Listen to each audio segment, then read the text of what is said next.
Et donc oui, par conséquent, bon, je vais vous proposer, oui, de rebasculer, de basculer directement sur le livre. Voilà. Et donc, oui, je vais reprendre, après voilà, bon avec mon livre, bon avec ma version papier de mon côté, voilà, oui, de l'édition révisée. Hem, alors bon, bah, très bien, bon je commence donc au paragraphe 35. Le lendemain, vous vous levez peu avant l'aube, réveillé par le remue-ménage sur le pont. Zhengxi et ses hommes s'affairent déjà pour s'assurer que Lazan sera le premier navire à quitter le port de Zarloum. L'équipage lève l'ancre quand le soleil pointe à l'horizon et entame les manœuvres de sortie. Bientôt, vous laissez les côtes derrière vous, porté par une brise constante, soufflant de l'ouest. Zhengxi vous annonce que la prochaine escale se fera dans la cité-État de Goltabras, après 4 jours de mer, pour se ravitailler en eau douce. Oui, comme je vous l'avais dit la dernière fois, voilà, oui, si vous avez suivi un peu les événements du précédent livre, oui, vous avez déjà dû entendre le nom, oui, oui, de la cité-État de Goltabras. Donc voilà, oui, ce n'est pas anodin. Mais bon, ça, voilà, on y reviendra, comme je disais, au moment voulu.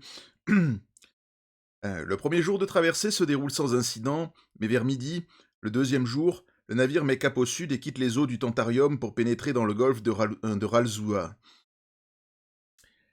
Accoudé au bastingage, à la proue du navire, vous admirez le paysage splendide qu'offre la côte découpée.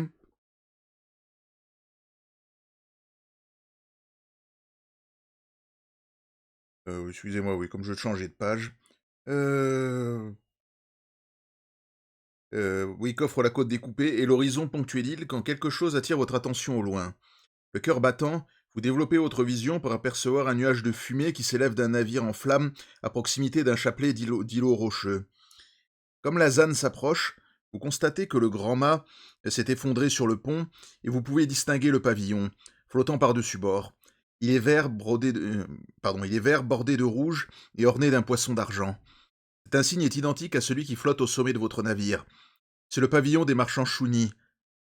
Angoisse s'empare de l'équipage quant à ce qu'il est advenu des marins de ce navire en flammes. Beaucoup d'hommes ont des membres de leur famille qui naviguent dans ces eaux. Pour calmer leur inquiétude, le capitaine ordonne de se lancer à la recherche des survivants. Cap sur l'épave, hurle-t-il, et tout le monde sur le pont, scrutez les eaux. Si vous maîtrisez la grande discipline de l'intuition, rendez-vous au 111. Dans le cas contraire, rendez-vous au 195. Bon, naturellement, comme qu'on ne maîtrise pas la grande discipline de l'intuition, donc on va être forcé de se rendre au 195. Par contre, oui, je vais peut-être vous remontrer brièvement l'illustration, justement l'illustration de ce paragraphe. Ouais, parce que je crois, oui, elle est pas présente, oui, elle n'est pas présente dans la version française d'origine. Bon, par contre, elle y est dans la version révisée. Hem, alors, voyons. Heu,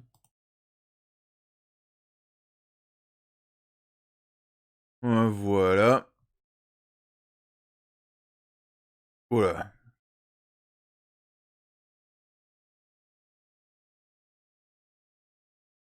Ouais, voilà, oui, comme ça, c'est mieux. Voilà, parfait, je remonte brièvement.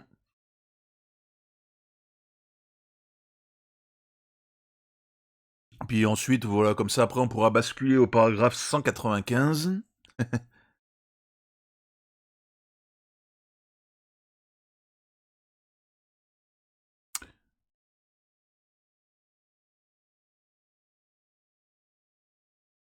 Très bien, donc continuons. Alors, voilà.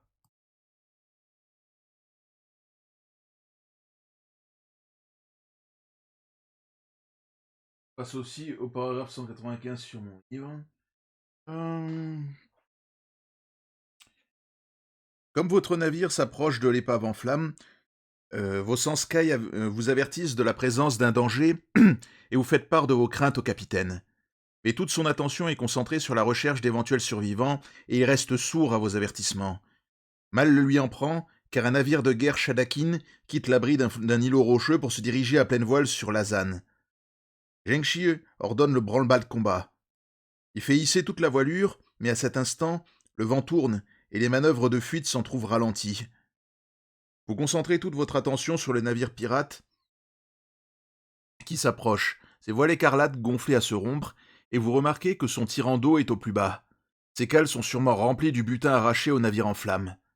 Puisqu'il navigue par vent contraire, Zhengxi doit tenter une ruse, et il ordonne au barreur de faire cap vers une passe étroite entre deux îlots. Il espère que son navire, plus léger, pourra s'éloigner vers la haute mer, alors que le lourd vaisseau pirate devra contourner les îles. C'est une manœuvre délicate, car pendant un temps, la ZAN offre son flanc au vaisseau ennemi. Votre sang ne fait qu'un tour quand les sabords du navire pirate s'ouvrent et qu'une rangée de canons lâche une bordée assourdissante dans un nuage de fumée blanche. Avec un fracas de tonnerre, les boulets chauffés au rouge s'envolent vers la mâture de votre navire désarmé. Utilisez la table du hasard. Si le résultat obtenu est compris entre 0 et 3, rendez-vous au 218.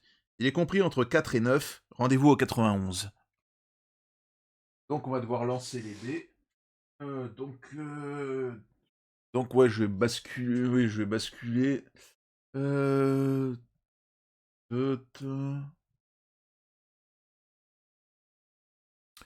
Voilà. Alors normalement ça devrait être bon. Voilà, bon, je retire juste. C'est parfait. Donc voilà, bon, on utilise un des 10 pour simuler la table du hasard. Bon, sachant que, bon, comme je le rappelle toujours, ici le 10, quand on tire 10, ça équivaut à un 0. Voilà, oui, disons oui, le 10 remplace le 0. D'accord, donc je lance 7. Donc on va voir. Après, bon, comme il n'y a rien de précisé sur l'ajout de nos disciplines, donc on ne peut pas savoir à l'avance si c'est un résultat, si c'est un bon résultat ou non. Donc on ne le saura que quand on sera sur le paragraphe en question.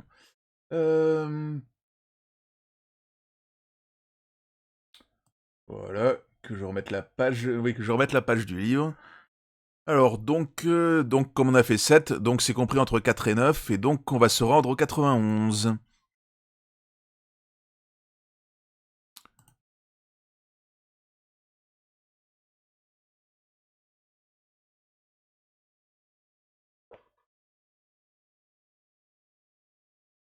Vous... Pardon.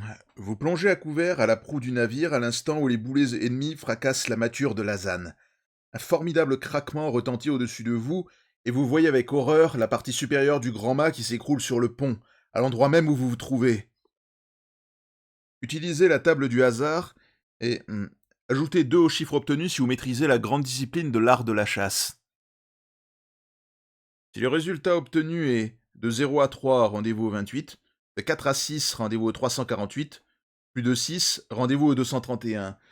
Donc oui, s'il y a un bonus justement avec le fait de maîtriser la grande discipline de l'art de la chasse, ouais, cela signifie que donc oui, il faut faire le meilleur score possible. Oui, si on veut éviter la casse. Donc on va revenir donc sur l'écran de la feuille d'aventure. Donc à nouveau relancer les dés. Ok. Donc j'y vais. 8. Ah bah on a du bol, là pour le coup. Voilà, là c'est parfait. Ok. Donc par conséquent, oui, on va pouvoir se rendre au 231 si je ne m'abuse.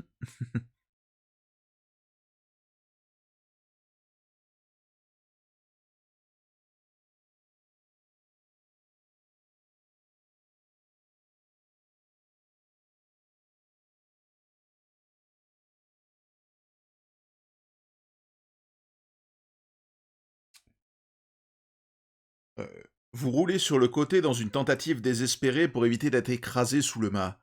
Votre prompte réaction vous sauve la vie et la poutre s'écrase sur le pont, pulvérisant une partie du bastingage. Malheureusement, vous ne pouvez esquiver la masse de cordage qui l'accompagne et qui s'abat lourdement sur vos jambes. Vous perdez 2 points d'endurance. Si vous êtes encore de ce monde, rendez-vous au 160.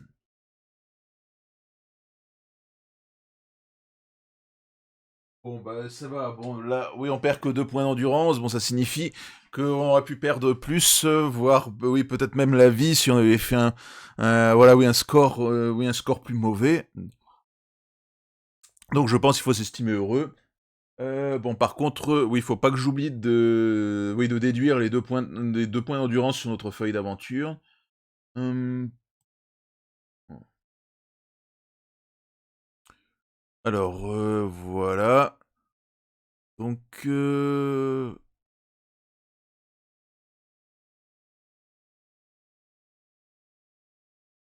voilà, comme vous affichez le -2, donc il nous reste 39 points d'endurance. Donc, voilà. Donc, continuons. Heu,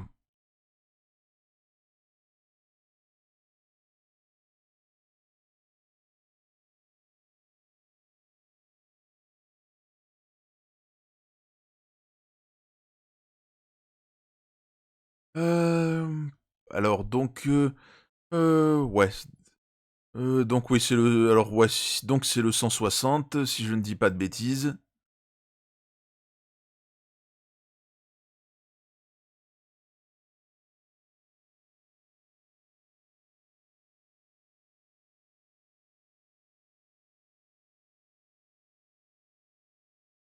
Hem, ouais, donc paragraphe 160. Vous émergez péniblement des décombres de la mâture pour vous apercevoir que le brave capitaine Zhengxi a pris la barre. L'air décidé, il maintient le cap entre les deux îlots, tout en maugréant contre ces maudits pirates Shadakin qui canonnent de plus belle. Heureusement, une rafale de vent gonfle la voilure de la Zanne et l'éloigne du lourd navire pirate. Une nouvelle bordée est tirée, mais cette fois, les boulets passent au large et s'enfoncent dans les flots. La manœuvre audacieuse de Zhengxi porte finalement ses fruits, et l'équipage hurle sa joie en voyant le vaisseau pirate virer de bord pour ne pas s'échouer sur les récifs, laissant la Zanne poursuivre sa route entre les îles. Enjambant les débris qui encombrent le pont, vous vous précipitez pour féliciter le capitaine de la maîtrise et du sang-froid dont il a fait preuve. Zhengxi accueille vos compliments et les vivas de ses hommes avec un sourire bourru. Pourtant, sans les qualités dont il a fait preuve sous le feu de l'ennemi, le navire et tout l'équipage, euh, pardon, serait sans doute, oui, et tout l'équipage serait sans doute par le fond. Mais, comme le navire quitte la passe, vous comprenez qu'il faudra plus que la bravoure d'un capitaine pour que les hommes puissent raconter un jour leur sinistre rencontre avec les pirates de Shadaki. Rendez-vous au 262.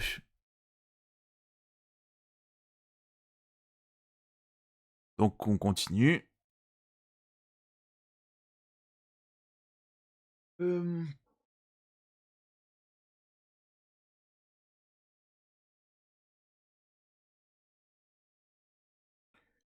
Tolchi, le timonier, émerge de l'écoutille arrière qui mène nos soutes et se précipite vers le capitaine. Le navire a été touché sous la ligne de flottaison, à proximité du gouvernail, et la voie d'eau est importante. Zhengxi court constater l'étendue des dégâts et il ordonne aux marins de colmater au mieux l'avarie avec des sacs et des caisses. En dépit de tous leurs efforts, la Zanne continue de prendre l'eau. Zhengxi estime que le navire peut encore flotter pendant 3 heures avant que des réparations ne deviennent indispensables et il ordonne au timonier de mettre le cap sur Dlash Daralzula. Non, je vais y arriver, excusez-moi, oui, c'est pas facile à prononcer. Dlash Daralzua, le port le plus proche. Oui, attendez, ouais. Euh, voilà, oui, que je change aussi de page voilà, oui, sur ce que vous voyez à l'écran. Euh, vous craignez que les pirates Shadakin aient élu domicile en cet endroit, mais le capitaine vous rassure en riant. Si vous connaissiez Dlash Ralzua, vous sauriez que personne ne s'y arrête jamais. C'est un port misérable. Son nom signifie la décharge du Ralzua, et c'est amplement justifié. Quelques heures plus tard, la vision des abords du port confirme les propos du capitaine. Des grappes de taudis et de masures s'accrochent au hasard des flancs d'un havre naturel d'origine volcanique. Dans le ciel, des vautours survolent les débris de barques qui encombrent la grève. Oui, tout à fait, on s'en remettra, oui, oui, ça c'est tout à fait, oui. Hem, en fin d'après-midi, la Zanne entre dans les eaux saumâtres du port de Dlash da Ralzua, alors qu'il penche dangereusement par tribord. Toute la population du village semble s'être réunie pour vous accueillir. Un navire de cette importance faisant halte dans leur port est un événement exceptionnel. Malgré ces conditions de vie des plus précaires, la tribu indigène de Dlash Dar al-Zoua vous réserve un accueil chaleureux et se propose spontanément pour aider aux réparations du navire. Un Groudja, le doyen et chef du village, envoie 50 hommes pour aider à décharger la cargaison de cuivre pour que l'avarie remonte au-dessus de la ligne de flottaison. Le capitaine les met aussitôt à l'ouvrage et déclare que, si les réparations sont effectuées de nuit, il sera possible de reprendre la mer dès le lendemain matin. L'équipage accueille cette nouvelle avec satisfaction et redouble d'énergie, personne ne désirant rester dans cet endroit plus qu'il n'est nécessaire. Rendez-vous au 69.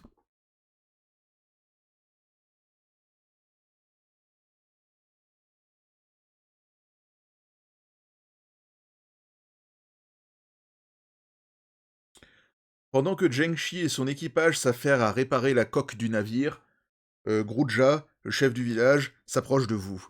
Il connaît quelques rudiments de votre langue et il vous offre l'hospitalité dans sa demeure pour la nuit, déclarant qu'il serait fort honoré si vous acceptiez son invitation. Ce que vous faites pour ne pas le froisser. Groudja habite la plus belle hutte du village. Elle est pourvue d'une porte et d'un toit qui ne fuient pas lorsqu'il pleut. Vous partagez avec sa famille un repas composé de vautours rôtis et d'un ragoût de serpent. Après ce festin inhabituel, mais fort savoureux, la femme de Groudja demande à ses 20 petits-enfants de vous divertir en interprétant une danse tribale. Ah ouais, 20 petits-enfants, ouais, ouais, ça chôme pas. Cette danse consiste à tournoyer sur place jusqu'à ce que, pris de vertige, les participants s'écroulent les uns après les autres pour la plus grande joie des autres membres du clan. Ouais, bah là encore, on s'occupe comme on peut. La cérémonie se termine bientôt, faute de participants, et la femme de Groudja vient s'asseoir près de vous en vous gratifiant d'un large sourire édenté. Elle vous propose de rendre visite au temple de l'oracle, bien connu dans la région pour dispenser de sages conseils à tous ceux qui l'interrogent. Si vous allez visiter le temple, rendez-vous au 299. Si vous préférez vous en abstenir, rendez-vous au 178. Donc voilà, le choix est vous. Donc. Soit on va aller visiter le temple, ou bon, soit on passe, non, soit on fait l'impasse.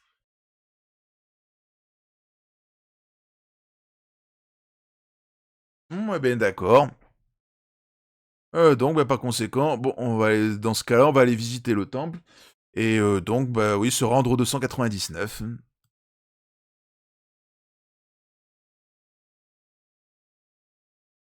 En plus, on se fait draguer par la vieille avec les dents pourries.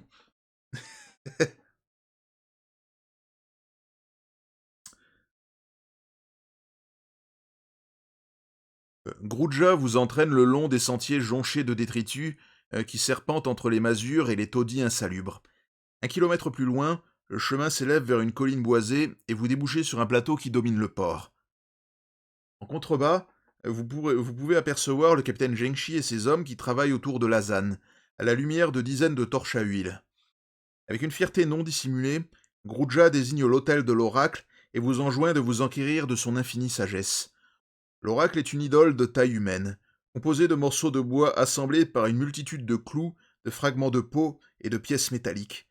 Pour ne pas vexer votre hôte, vous demandez à l'oracle si, au cours de votre périple, vous allez rencontrer quelqu'un dont il faudra se méfier ou au contraire quelqu'un de confiance. Comme prévu, vous n'obtenez aucune réponse. Mais soudain, le vent se lève sur la colline et s'engouffre en sifflant à travers de la pardon, et s'engouffre en sifflant à travers la statue. Ah, je vais y arriver. Pendant un instant, vous croyez entendre prononcer le mauvais dragon et bon. Le vent se calme, laissant place au silence. Groudja sourit, satisfait. Nous devons partir, dit-il. L'oracle ne se manifeste qu'une fois par jour. Il t'a donné un sage conseil, tu es béni. Rendez-vous au 139. Ouais, par contre, justement, il y a une illustration. Oui, je vais vous montrer. Ouais, attendez. Voilà, oui, il y a une illustration oui, qui n'y est pas, qui n'est pas présente non plus, elle non plus dans la VF. Donc c'est pour ça que oui, je vais vous la montrer. Ouais, dans la VF d'origine. Euh,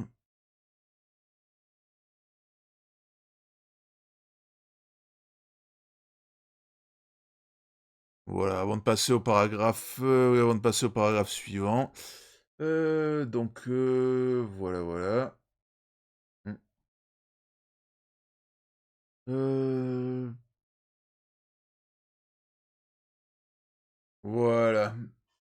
Voilà, justement, voilà avec l'illustration, vous pouvez voir, voilà, vous voyez la fameuse idole, oui, voilà, oui, la fameuse idole en question. Voilà, le fameux oracle, voilà.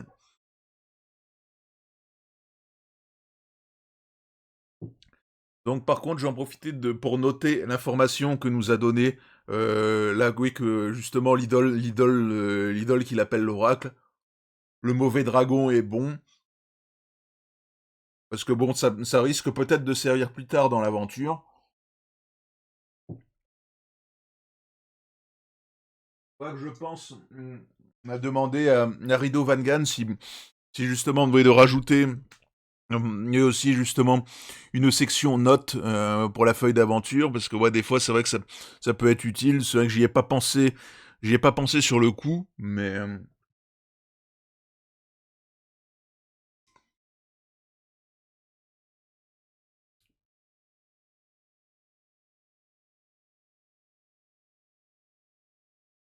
alors voyons voir.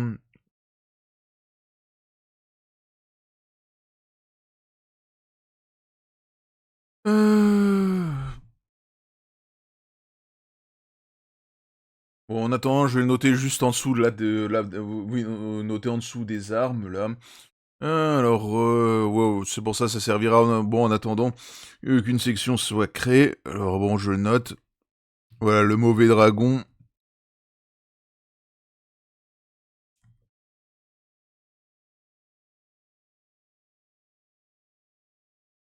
Ouais, si j'écris correctement aussi.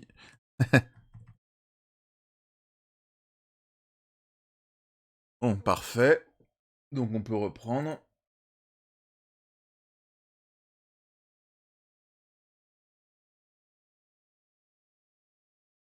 On va se rendre au paragraphe 139 du coup.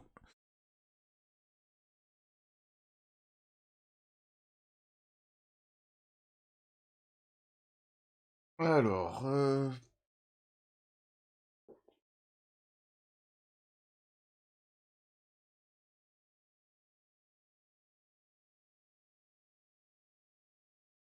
de retour à la hutte de Groudja, vous retrouvez Tolchi, le timonier, qui vous attend. Il déclare que le capitaine réclame votre aide pour les réparations du navire.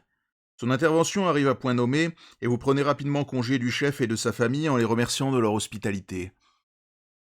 Le capitaine n'a pas vraiment besoin de vous, annonce-t-il avec un large sourire, tandis que vous empruntez en hâte les ruelles crasseuses qui conduisent au port, éclairées pour l'occasion de nombreuses torchères. Il pensait qu'il vous faudrait une bonne raison pour ne pas devoir passer la nuit dans ces taudis. De retour sur le navire, vous remerciez le capitaine de son initiative et, pour ne pas être en reste, vous l'aidez à colmater la brèche dans la coque. Aux premières lueurs de l'aube, toutes les réparations sont terminées et la cargaison est à nouveau transportée à bord. Zhengxi remet à Groudja quelques lingots de cuivre en paiement des efforts fournis par sa tribu et vous pouvez reprendre la mer.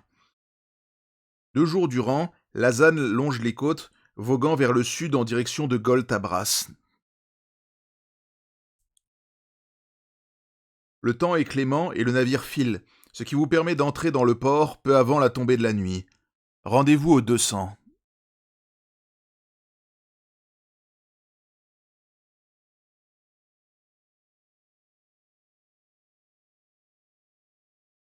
Alors, paragraphe 200.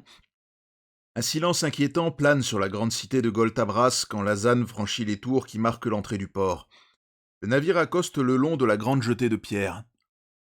Les rues sont vides, et les seules présences visibles sont les soldats de la milice portuaire qui accourent à peine le navire amarré. Un sergent au visage aigu informe le capitaine Zhengxi que le couvre-feu a été instauré et qu'une taxe d'amarrage de 100 pièces d'or par jour est réclamée pour tous les navires qui se présentent à la nuit tombée. Le capitaine s'insurge avec force contre cette taxe exorbitante, mais le sergent demeure sourd à ses protestations, affichant un sourire narquois. Il faut payer ou bien votre navire sera saisi, rétorque-t-il. Zhengxi demande à payer le lendemain. Il doit vendre une partie de la cargaison pour s'acquitter d'une pareille somme. Le sergent refuse. La taxe doit être payée maintenant, grommelle-t-il. En or, je ne veux pas de marchandises. Zhengxi acquitte la taxe, de mauvaise grâce, il descend jusqu'à son dernier sou.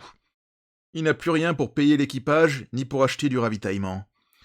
Il doit donc faire affaire au plus vite pour se procurer l'argent nécessaire, car il ne peut se permettre de rester un jour de plus dans ce port.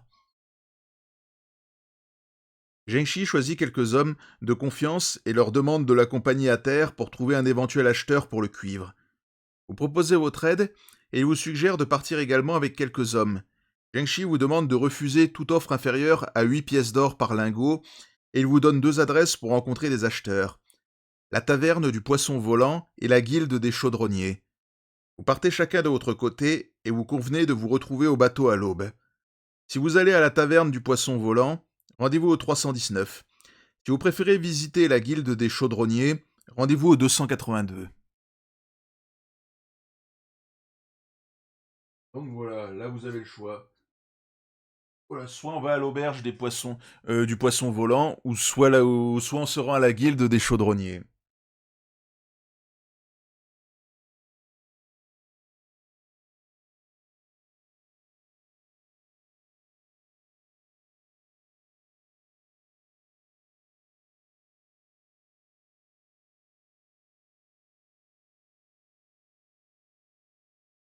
La taverne? Très bien, bah dans ce cas-là, on va se rendre au 319.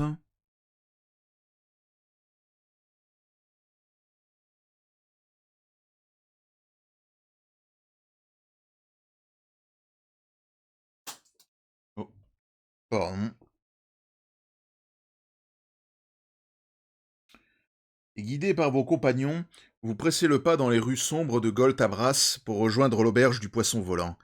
La clientèle est composée de marins et de tous les vaisseaux au mouillage dans le port. Les cris et les clameurs avinées des équipages cèdent la place à un silence pesant à l'instant où vous pénétrez dans la salle enfumée. Vous avancez vers le comptoir en faisant votre possible pour ignorer les murmures de défi sur votre passage. Le tavernier vous toise d'un œil mauvais et vous ignore ostensiblement. Rassemblant tout votre courage, vous demandez, euh, oui, vous demandez à haute voix si quelqu'un serait intéressé par l'achat de quelques lingots de cuivre. Écoutez-moi cet infidèle, s'écrie brusquement le tavernier. Il vend du cuivre à présent. Des rires gras fusent dans l'assemblée et il se tourne vers vous, un sourire mauvais au coin des lèvres. Quoi d'autre encore rugit-il en vous soufflant une haleine effroyable au visage. Tu ne vends pas aussi le pot de chambre de ton grand-père? Fichez le camp d'ici, bande de pouilleux. Je suis le nouveau propriétaire, et on ne sert pas la racaille dans mon établissement. Si vous tentez de l'amadouer en commandant une tournée de bière pour vos compagnons, rendez-vous au 108. Si vous préférez quitter l'auberge, rendez-vous au 249. Donc voilà, là c'est le choix. Voilà, soit d'essayer d'apaiser la situation, ou du moins de tenter d'apaiser la situation en offrant une tournée de bière, ou soit on préfère se quitter l'auberge.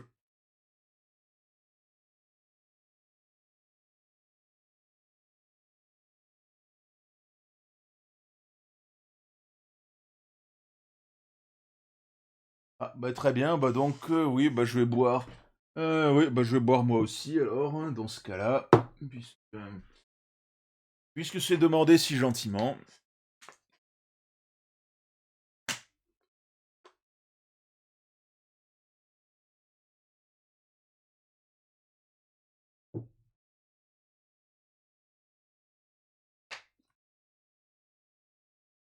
Bon bah dans ce cas-là, bon on va tenter de l'amadouer. Voilà, je bois avant mon verre d'eau.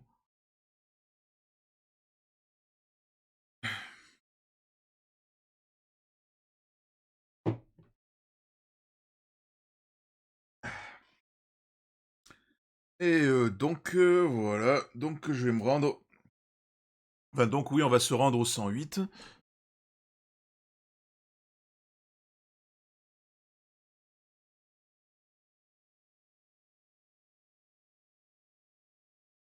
Vous tapotez votre bourse pour faire teinter la monnaie et vous demandez au tavernier de servir à boire à vos compagnons. Tu as des problèmes d'audition, mon gars hurle-t-il à vos oreilles. Je t'ai dit de vider les lieux. Il se tourne vers quelques consommateurs à la mine sombre, accoudés à l'extrémité du comptoir.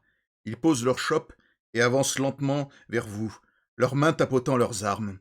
Pendant un instant, vous craignez que la bagarre n'éclate, mais une voix autoritaire s'élève d'une alcôve près de la scène. C'est assez. Je désire m'entretenir avec l'homme du Nord. Vous embrassez du regard la pièce sombre et enfumée avant de distinguer un colosse barbu, seul à une table. Il vous fait signe de le rejoindre, mais comme vous avancez vers lui, suivi par votre équipage de Shuni, il frappe sur la table et les désigne. Je veux te parler à toi, pas à cette bande de corbeaux. Si tu désires faire affaire avec moi, il faudra qu'ils attendent dehors. Si vous vous soumettez à cette condition, rendez-vous au 164. Si vous refusez de vous séparer des Shuni, rendez-vous au 121.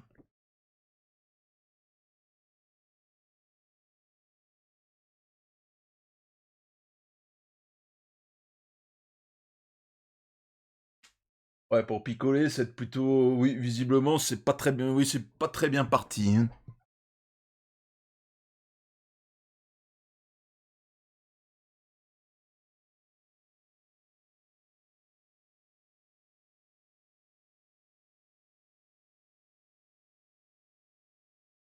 Donc voilà, vous avez le choix.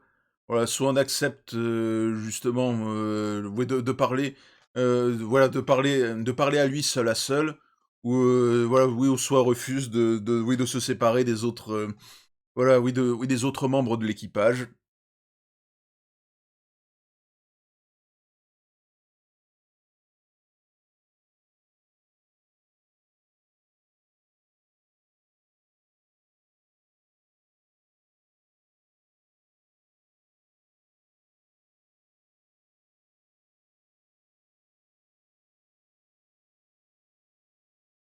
D'accord, bah dans ce cas-là, bon, bon, on accepte ces conditions, et donc on va se rendre au 164.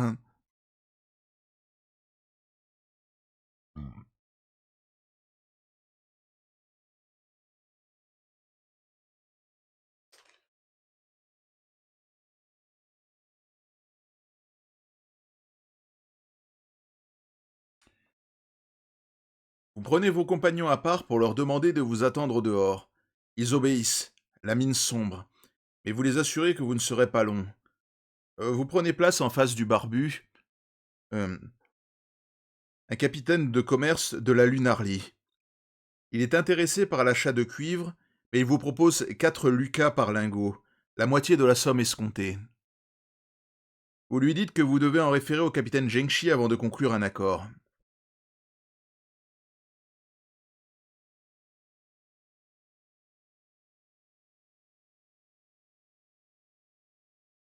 Au moment de partir, il vous retient. Il n'achète pas seulement du cuivre.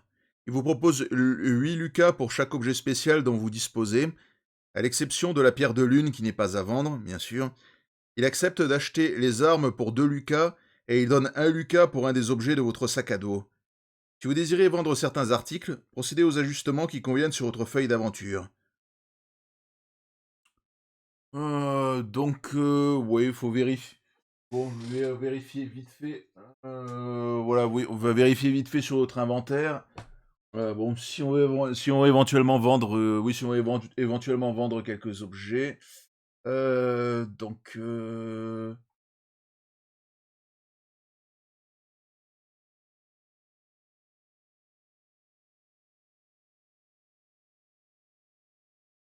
alors, bon, sachant que, alors oui, bon, dans les armes, à peu près tout ce qu'on peut vendre éventuellement, c'est le poignard. Donc après, bon, pour les objets spéciaux, pff, non, à part, voilà, oui, ouais, voilà, oui, le seul objet. Ah oui, je crois que, ouais, c'est pas précisé pour les objets spéciaux. Attendez, oui, que je revérifie. Euh, Ah si, oui. Ah voilà, oui, oui, après, à peu près le seul objet spéciaux que l'on peut vendre, c'est la broche en argent. Euh, voilà, oui, que je regarde, ouais, parce qu'après, bon, les autres, après, oui, c'est des objets importants. Donc à peu près, oui, le seul qu'on puisse vendre éventuellement, oui, c'est la broche en argent pour les objets spéciaux. Et tandis que pour les objets ordinaires du sac à dos, alors, qu'est-ce qui pourrait alors, ouais, bah, il y a à peu près, voilà, ouais, je dirais, oui, soit la flûte, soit la lyre, soit la lanterne. Hem, bon, à peu près bon, la poupée Nang, ça serait pas très intéressant puisque, la poupée Nang, on l'a payée 10 pièces d'or, donc on serait perdant dans l'histoire. Ouais, bah, c'est à peu près tout, puisqu'à peu près les autres, oui, sont des objets importants, donc ouais. D'accord, bon, si bon, on garde, d'accord, OK. Donc bon, je vais reprendre,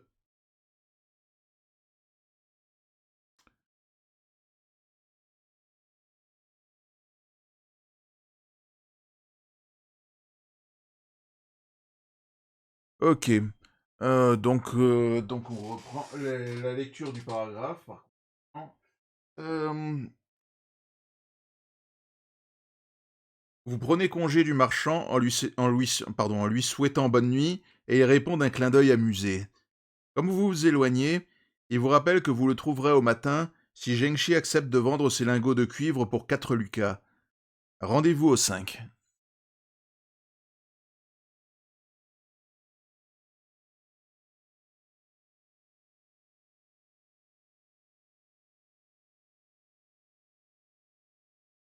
Oh, petit contretemps. Bon, à chaque fois, les petits bugs techniques avec, bon, avec les fichiers, mais c'est pas grave. Donc, vous rejoignez vos compagnons et vous foncez à travers les rues désertes en direction du port. Les remparts qui entourent les quais sont en vue quand une patrouille de garde en côte de maille apparaît au détour d'une rue, la lance au repos sur l'épaule.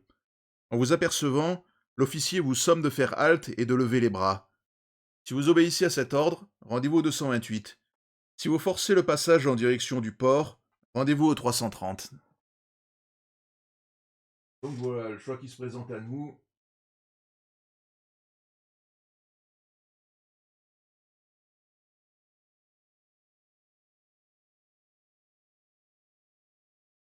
Donc voilà, oui, soit on obéit aux ordres de la patrouille, ou soit voilà, ou soit on essaye de forcer le passage.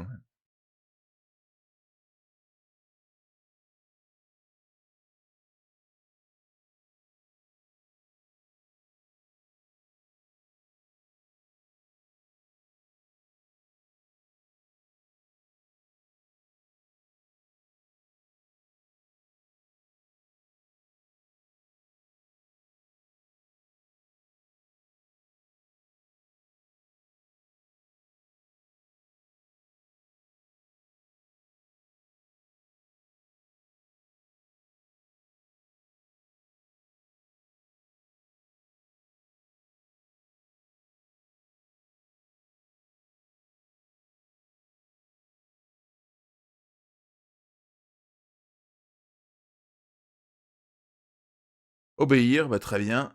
Donc, oui, par conséquent, donc on va se rendre au 228.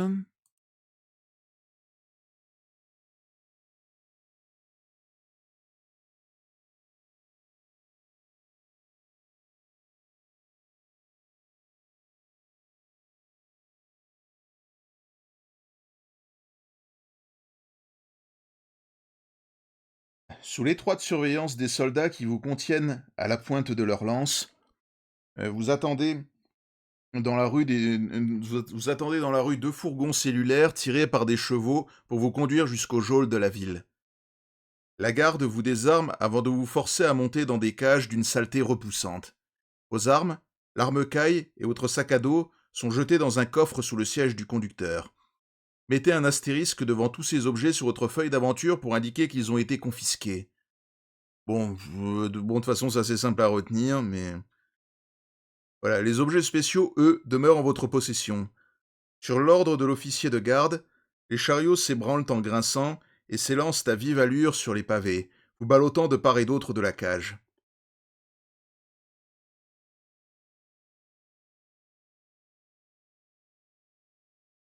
Quelques minutes plus tard, Le fourgon ralentit et grimpe lentement la rampe d'accès qui mène devant les gigantesques portes de la forteresse de Goltabras. Un étendard flotte au-dessus de l'arche d'entrée. Son blason représente un serpent noir s'enroulant autour d'un cimeterre d'argent. C'est l'emblème personnel de Sesquetera, le tyran qui règne d'une main de fer sur la cité et dont la réputation est d'être sans pitié. Rendez-vous au 265. Oui, si vous avez suivi justement la précédente série de live sur le voyage de la pierre de lune, oui, ce nom, oui, vous avez déjà dû entendre ce nom. Oui, parce que si vous vous souvenez, voilà, oui, on a eu affaire notamment à son frère. Donc, oui.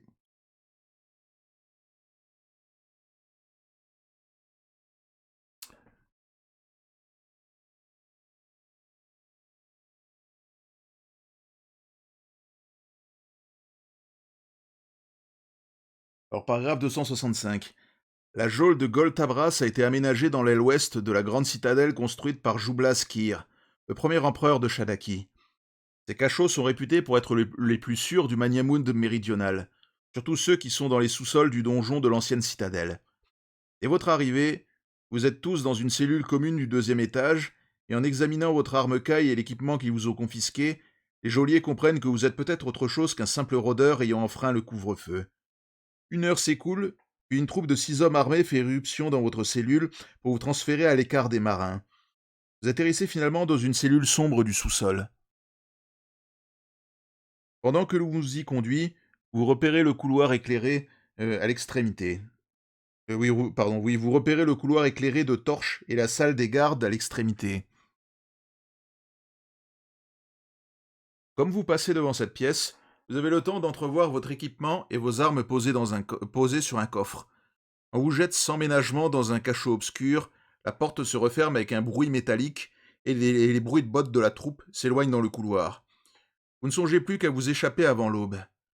Si vous maîtrisez la grande discipline de l'élémentalisme, bon, ce qui n'est pas le cas, bon, niveau 182. Si vous maîtrisez la grande discipline du foudroiement psychique, oui, ça par contre, oui, on la maîtrise, rendez-vous au 115. Si vous maîtrisez la grande discipline du Nexus, rendez-vous au 65. C'est pas le cas. Si vous ne maîtrisez aucune de ces grandes disciplines ou si vous ne voulez recourir à aucune d'elles, rendez-vous au 294. Donc oui, par conséquent, oui, là, la seule possibilité que l'on a, qui s'offre à nous, c'est d'utiliser la grande discipline du foudroiement psychique. Voilà, donc si vous voulez qu'on l'utilise, voilà, si vous voulez qu'on l'utilise ou pas, voilà, c'est au choix.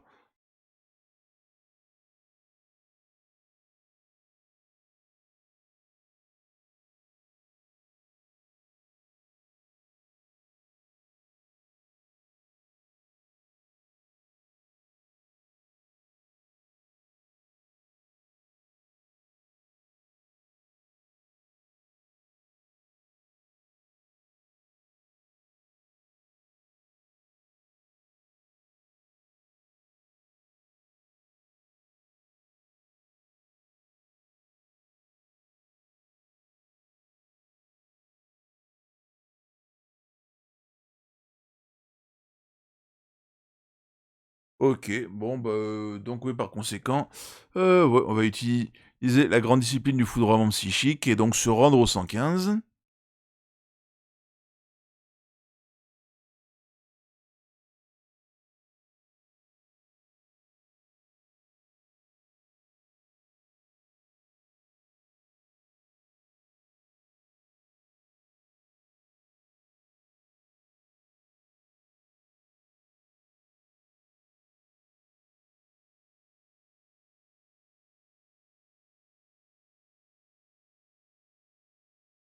Excusez-moi un instant, oui, je vérifie quelque chose.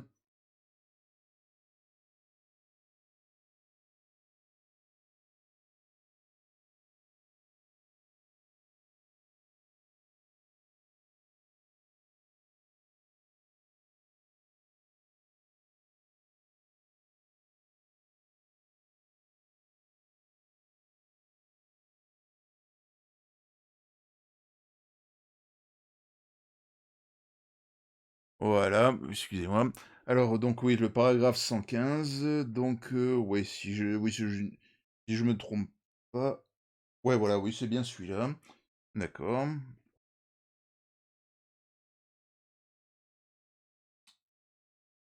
Grâce à cette grande discipline, vous concentrez toute votre énergie sur la tête des rivets qui maintiennent la serrure et vous les faites vibrer. C'est une tâche épuisante et de longue haleine, qui vous coûte 3 points d'endurance, et finalement, le métal chauffé à blanc finit par céder, ce qui vous permet de dégager la serrure en silence. La voie est libre. Rendez-vous au 24. On va quand même devoir déduire 3 points d'endurance. Donc, aïe, oh, excusez-moi, je me suis cogné le genou contre le meuble de mon bureau. C'est pas du bien. Hmm.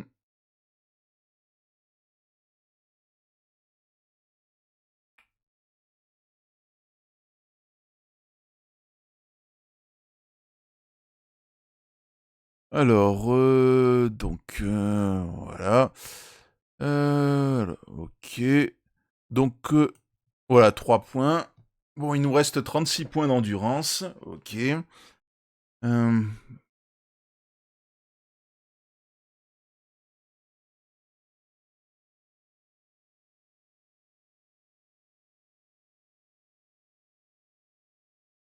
alors, donc, on va se rendre au 24.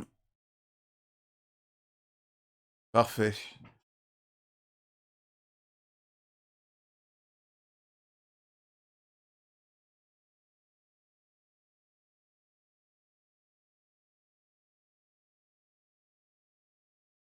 Au bout d'une heure d'efforts acharnés, euh, la serrure finit par céder. Vous poussez lentement lui de votre geôle pour avancer, silencieux comme un chat, dans le couloir en direction de la salle de garde.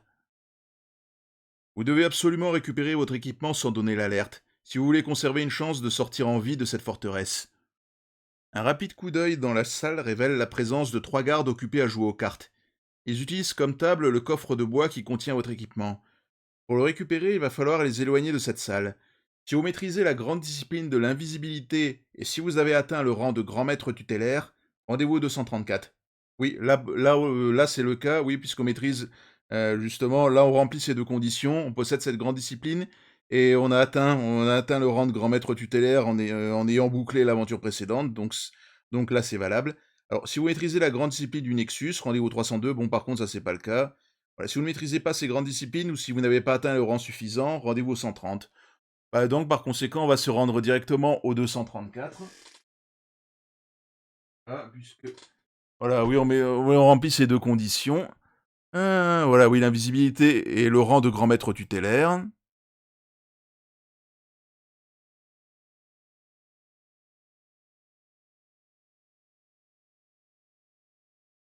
Alors, paragraphe 234. Grâce aux techniques de camouflage Kai, vous avancez dans le couloir en vous mêlant aux ombres et vous allez vous cacher dans un renfoncement. Là, vous mettez en pratique les nouvelles possibilités de votre grande discipline pour générer un grondement sourd à l'extrémité du couloir. Les gardes réagissent aussitôt et quittent la salle au pas de course, arme au poing. Vous vous faufilez dans la pièce et récupérez votre équipement. Vous pouvez à présent effacer les astérisques sur votre feuille d'aventure. Vous glissez l'arme caille dans votre ceinturon quand vous entendez les gardes qui reviennent sur leurs pas. L'unique issue est une porte de chêne renforcée de lourdes ferrures. Rendez-vous au 314.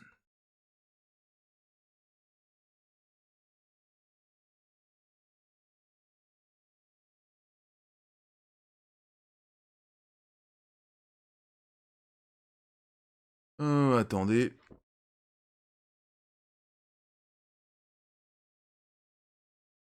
Oui, visiblement, oui, vous voyez que, oui, dans la version originale, il vous demande si vous possédez une clé en fer.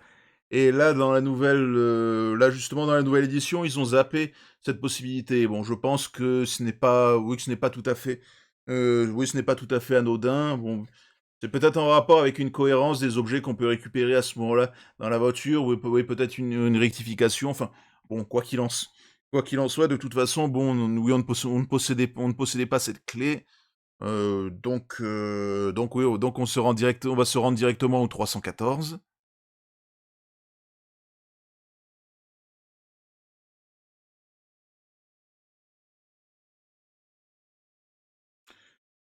Vous vous précipitez sur la porte, ramassant au passage un long clou rouillé qui traînait sur le sol.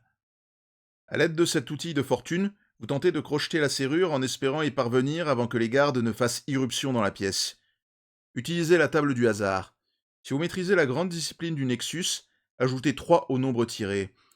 Si le résultat est inférieur ou égal à 4, rendez-vous au 337. Si le résultat est supérieur à 4, rendez-vous au 286. Donc a priori, oui, il vaut mieux faire plus de 4. Oui, il faut faire plus de 4 au dé. Ce qui signifie qu'on a à peu près une chance sur deux. Bon, on va voir ce que ça donne.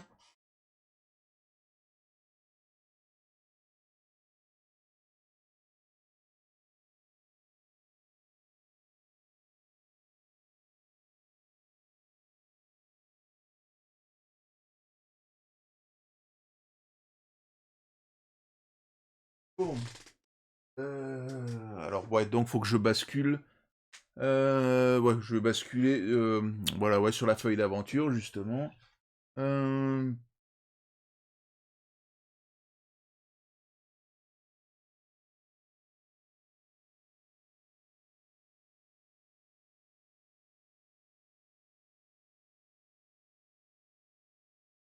J'attends juste la fin de la pub avant de faire le lancer de dés. Ce qui ne va pas tarder.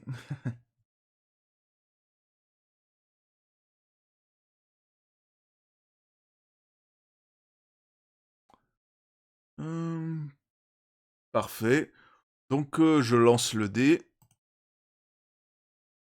6. Ah bah là, encore une fois, on a du bol.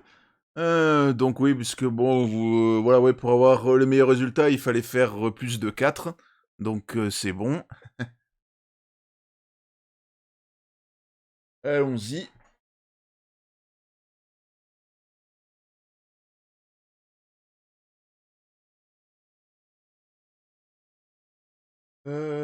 Ok. Alors donc on va se rendre... donc oui, donc au 286, si je ne me trompe pas. Ok.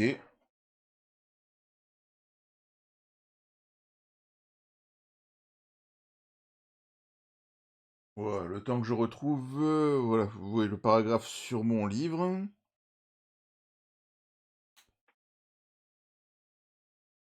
La serrure cède au bout de quelques secondes.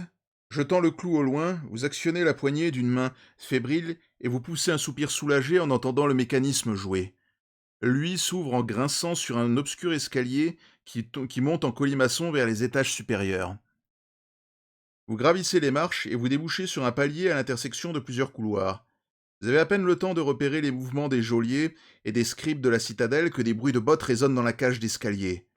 Vous faites aussitôt appel à vos disciplines maniacales de l'art de la chasse et de l'exploration afin de déterminer le meilleur chemin et, à votre grande surprise, vos pouvoirs vous révèlent la présence d'un passage secret dans le mur au sommet des marches.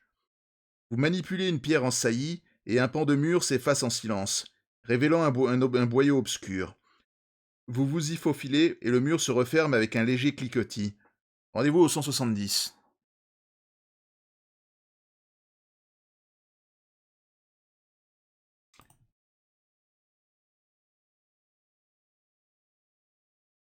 Le passage secret est tapissé de toiles d'araignée. Manifestement, personne ne l'a emprunté depuis des décennies. Vous suivez cet étroit boyau qui serpente sur plusieurs centaines de mètres avant d'être interrompu par une paroi de plâtre. Vous inspectez ce mur pendant de longues minutes et vous découvrez un levier près du plafond, noyé sous les toiles d'araignée. Vous activez le mécanisme et le panneau de plâtre pivote sur lui-même, révélant une pièce somptueuse au mur orné de tapisseries aux couleurs chatoyantes. De l'encens brûle dans des coupes d'argent disposées sur de petits meubles de marqueterie et le gazouillis cristallin d'oiseaux exotiques s'élève de cages dorées. Vous avancez à pas feutrés dans cet environnement luxueux pour vous apercevoir que cette pièce est une antichambre donnant sur une vaste salle. Une jeune femme aux longs cheveux noirs, vêtue d'une robe de soie blanche, est assise, tête basse, dans un fauteuil au centre de la pièce. Elle semble bouleversée et sanglote en silence. Si vous avez déjà visité la cité de Barakish dans une précédente aventure du Nouvel Ordre Kai, rendez-vous au 39. Sinon, rendez-vous au 253, pardon. Justement, comme oui, on a effectué la précédente aventure, donc oui, on est naturellement passé par la cité en question, qui est justement qui est la capitale de la Vassagonie. Et donc, oui, par conséquent, oui, on va se rendre au 39. D'où, c'est pour ça l'intérêt dans la série Loup solitaire, c'est d'essayer de faire les aventures dans l'ordre. Parce que bon, oui, il y a souvent, voilà, oui, des éléments après qui se retrouvent d'une aventure à l'autre, et des fois ça permet d'obtenir même des bonus.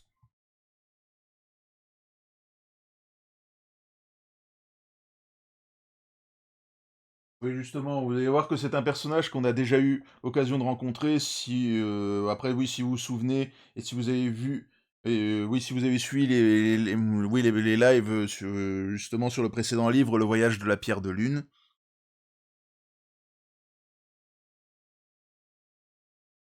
Alors 39. Votre cœur cesse un instant de battre quand vous reconnaissez la jeune femme en pleurs. C'est Oria, la fille du Funtal de Fiofadali, qui a voyagé en votre compagnie sur la perle du Sommerlund lors de ce voyage fatal au partir de Barakish. Oui, vous vous souvenez, c'est celle qui avait été enlevée par les marchands d'esclaves, l'autre, oui, qu'on n'avait pas réussi, oui, qu'on n'avait pas réussi à sauver. Si vous vous rappelez bien. Euh, euh, Depuis qu'elle a été enlevée dans la cité montagneuse de Kilij, vous pensiez bien ne jamais la revoir. Mais elle est ici, seule et désolée, au milieu d'une surabondance de richesses. Oria murmurez-vous, inquiet de vous être trompé. La jeune femme relève les yeux et marque un instant de surprise en vous apercevant. Alors, un sourire d'espoir éclaire son visage noyé de pleurs, et elle se lève d'un bond pour se jeter dans vos bras. Oh, grand maître, sanglote-t-elle, je ne croyais pas vous revoir un jour. Comment avez-vous su que j'étais ici?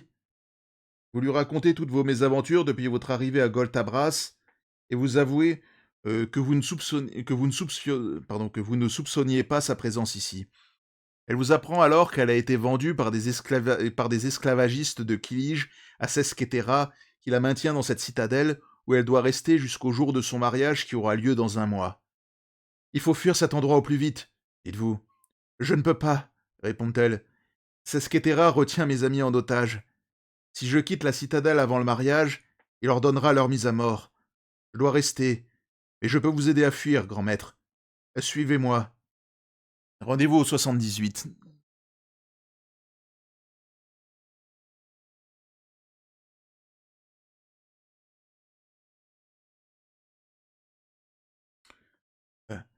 Oria vous conduit dans une autre antichambre et ouvre une porte dissimulée derrière une tapisserie.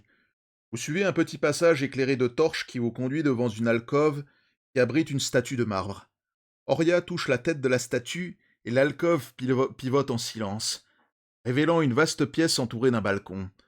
En vous approchant du parapet, vous apercevez l'entrée principale de la citadelle en contrebas. Le parvis de marbre se trouve à 20 pieds en dessous et les portes qui donnent accès à cette partie du palais sont gardées par 2 soldats à la carrure impressionnante. Leur armure dorée scintille sous les premiers rayons du soleil qui pointent à l'horizon. Attendons quelques instants, murmure Oria. C'est la garde de nuit.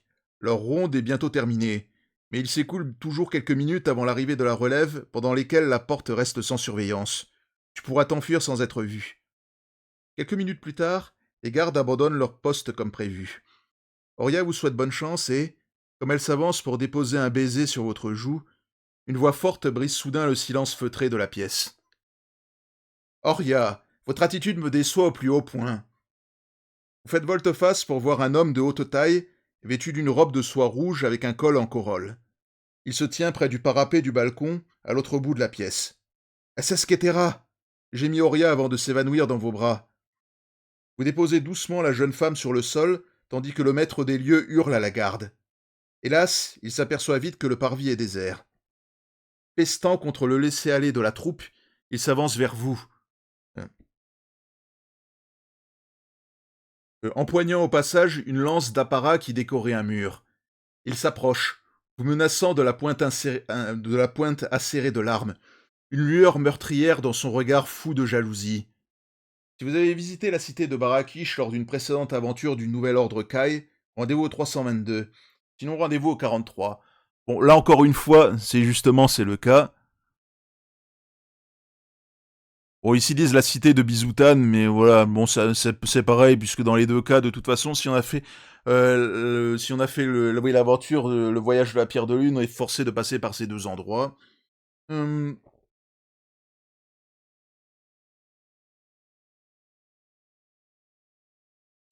En s'approchant, Sesketera réalise brusquement que vous n'êtes pas un Shadakin. Votre teint pâle et votre habillement caille révèlent que vous êtes un homme du Nord.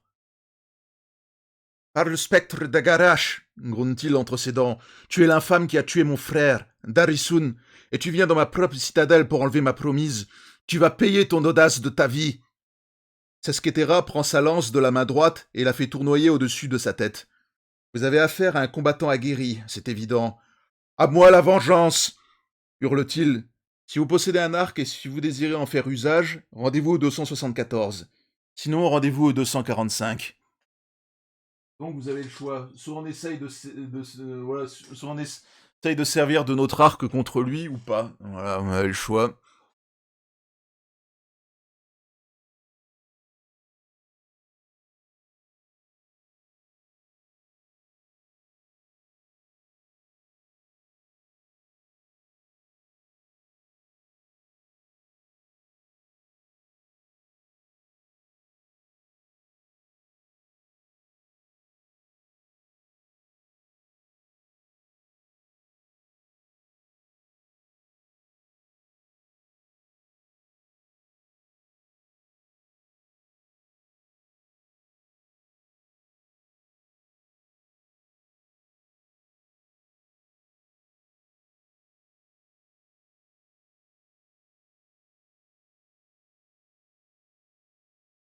Ok, bah très bien. Donc on va se servir, on va essayer de se servir de notre arc contre lui.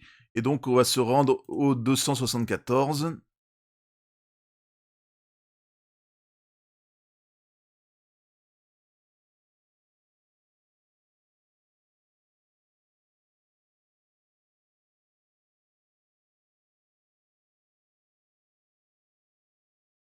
D'un geste sûr, vous armez votre arc et vous visez la tête de Sesketera.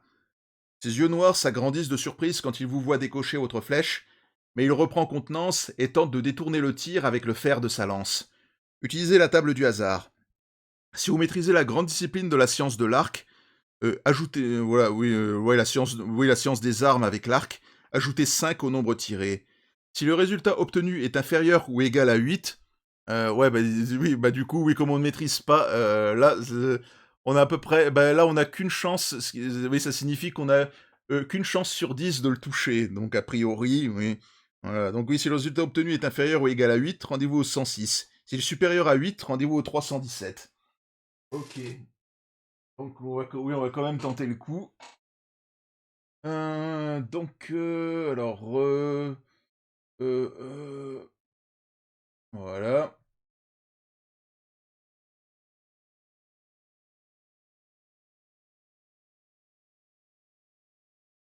Alors, on y va. 6. C'est pas mal, mais malheureusement, ce n'est pas suffisant. Oui, oui, on va devoir, oui, par conséquent, voilà, oui, se rendre au 106.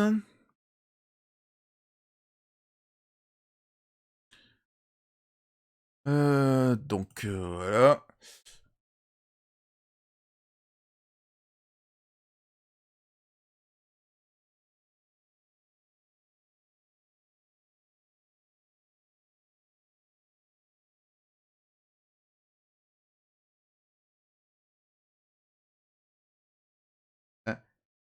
Sesketera évite votre flèche, fonce sur vous à une vitesse stupéfiante, et d'un ample moulinet latéral, il sectionne votre arc en deux.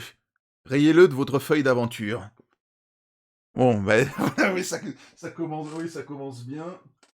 Bon, c'est ça qui permet de se rendre compte que ce n'est pas, voilà, ouais, que bon, oui, ouais, que ce n'est pas, ouais, que ce n'est pas un adversaire ordinaire. Déjà, oui. Comme dit Wiki, Wiki touche sa bille niveau baston. Donc on va rayer l'arc, donc oui, de la liste de nos armes. Donc voilà, oui, je note, oui, sur la feuille d'aventure.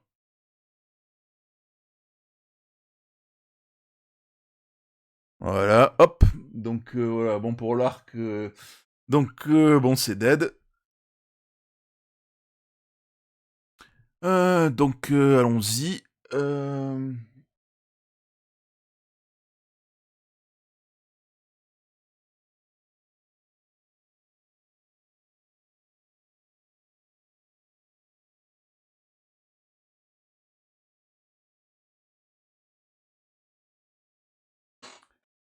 Vous reculez d'un bond pour esquiver le fer de lance qui virevolte dans les airs, menaçant de vous décapiter. Vous vous emparez de votre arme caille et le fracas du métal résonne dans la pièce quand vous parez une à une les attaques furieuses de Sesketera. Soudain, le son lointain d'une cloche dans la citadelle vient faire écho à celui des armes. L'alerte est donnée, annonçant votre évasion des geôles. Sesketera possède un médaillon de la science des armes. Sesketera, habileté 53, endurance 42. Menez ce combat de la manière habituelle pendant 2 assauts. Si vous êtes encore en vie, passez ce délai, rendez-vous au 215. Ouais, ça va être... Ouais, ça... Même si le combat va ne durer que 2 assauts, va quand même falloir réussir à réussir à survivre. Hein. Aïe, comme on dit, ouais, ça calme. Hein. Alors ouais, c'est pour ça d'ailleurs. Oui, je remets ces stats, voilà. Oui, ces stats sur le chat, oui, pour que vous réalisez bien. Voilà, en plus.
Ok, donc maintenant il va falloir déterminer nos stats. Alors oui, va falloir qu'on essaye de cumuler d'essayer d'utiliser le plus de bonus possible. Donc déjà direct avec la grande discipline du foudroiement psychique, plus le bonus de notre arme caille. Ce qui fait qu'en cumulant les deux, la grande discipline du foudroiement psychique, ça fait 8 points d'habileté, plus notre arme caille qui nous donne 5 points d'habileté supplémentaires, sachant que notre total de base d'habileté est de 33. Donc, ouais, ça fait faire les... Alors, commencer les calculs. Donc, ouais, je bascule sur la feuille d'aventure, du coup. Ouais, parce que là, ça va cogner sévère, là. C'est pour ça que je vais mettre aussi de la musique après quand le combat va se lancer.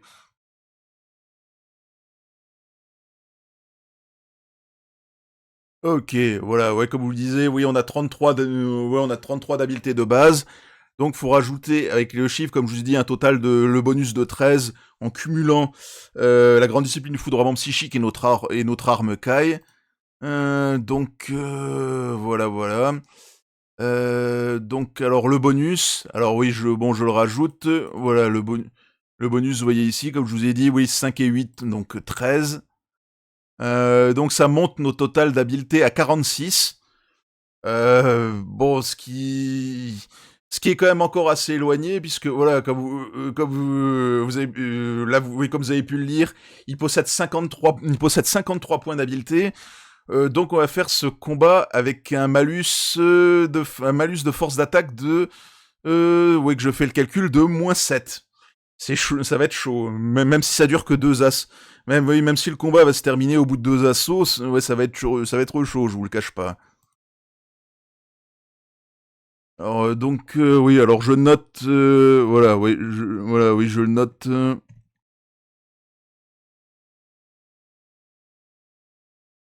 Alors habileté ennemie. Justement, bah, on va pouvoir tester le système de combat en question. Voilà, oui, s'il est efficace, s'il est efficace ou, enfin, oui, s'il marche bien ou non. Comme j'ai pas vraiment eu l'occasion de le tester hors live. Alors habileté de l'ennemi. Alors bon, 53. Hem, alors, bon, oui, c'est combien déjà? Oui, son endurance? 42, c'est ça? D'accord.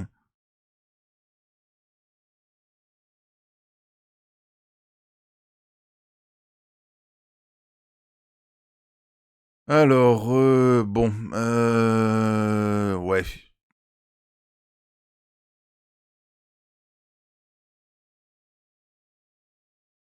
Ah, par contre, je vais aussi afficher la table, justement, ouais, voilà, oui, la table des coups portés, ouais. Hem, voilà, oui, excusez-moi un instant.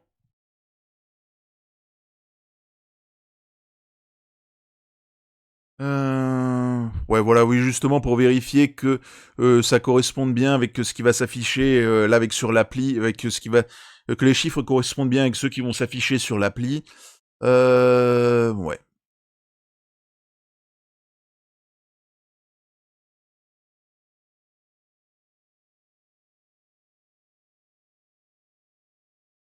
Ouh là, qu'est-ce qui se passe? Attendez, attendez, j'ai un petit souci, ah,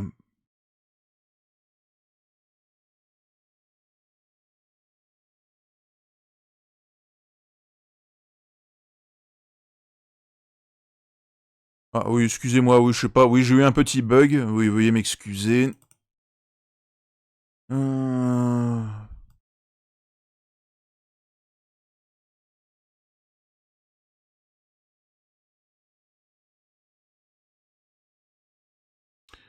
Heu, donc ouais, ouais, j'attends quand même la coupure. Voilà, oui, la coupure publicitaire, puis en même temps, je vais mettre la musique, je vais mettre de la musique comme j'avais dit. Hem,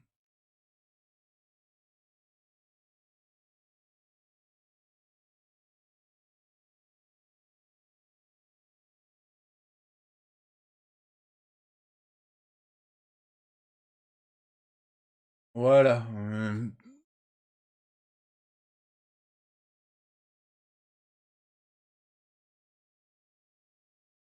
bon, je vais mettre de la musique, mais ça va être relativement court.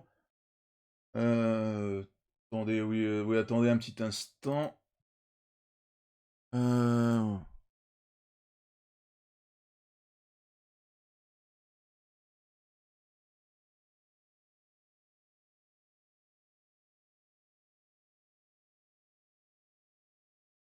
voilà, c'est bon, c'est parti.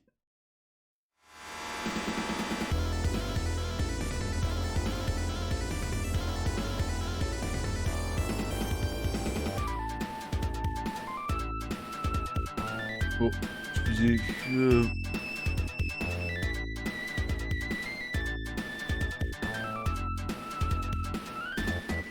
alors allons-y, on va voir.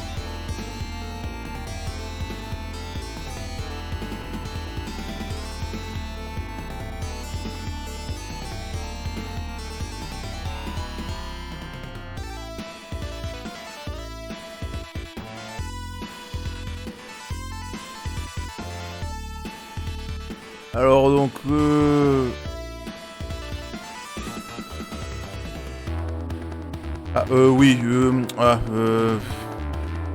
ouais, attendez, oui, je reprenne, oui, parce que, ouais, ça a pas affiché le score au dé. Hem,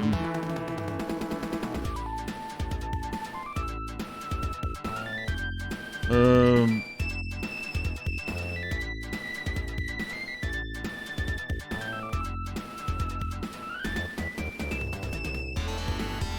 ouais, excusez-moi, oui, là, j'étrenne un peu.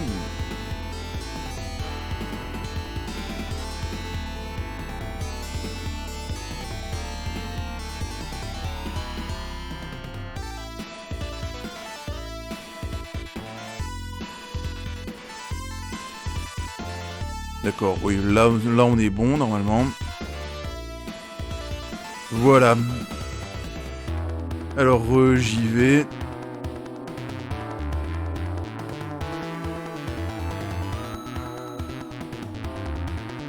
Alors 5. Heu,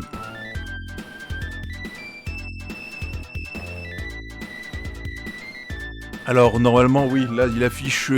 alors nous on perd 8 points. Alors oui, lancer de dés. Alors 5, alors je vais voir si ça correspond... ouais, ça correspond bien.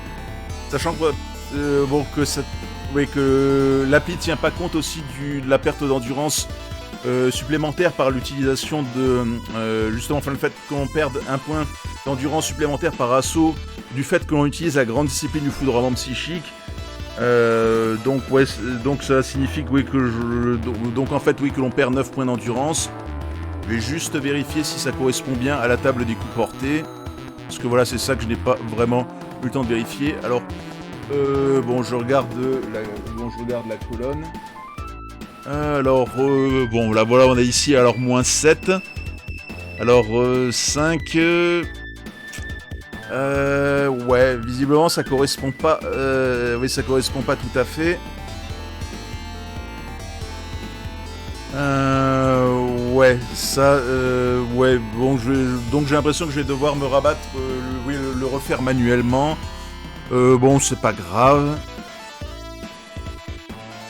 Bon, c'est pas grave en soi. Bon, comme on dit, on étraîne, voilà, ouais, on étraîne un peu le système. Bon, on reverra ça plus tard.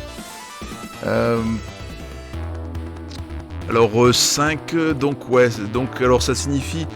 Alors ouais, si on regarde, ouais, sur, comment dire, ouais, sur la feuille en question. Attendez.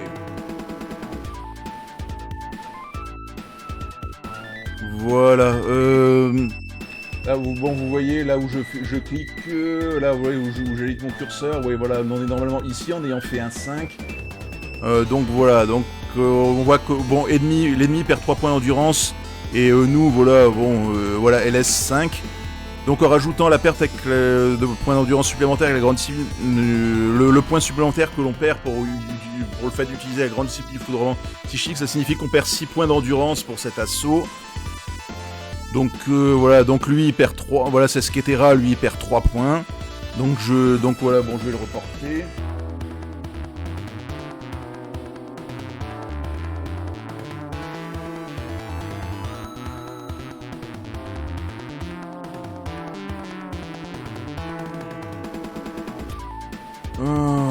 Bon.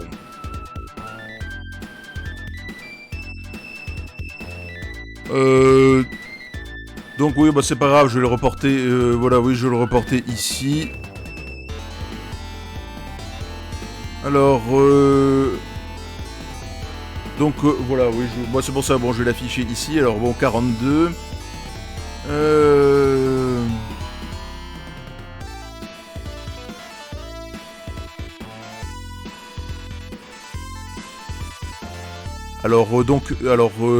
Oui, j'avais dit, donc lui il perd 3 points d'endurance, donc il lui reste 39 pour cet assaut.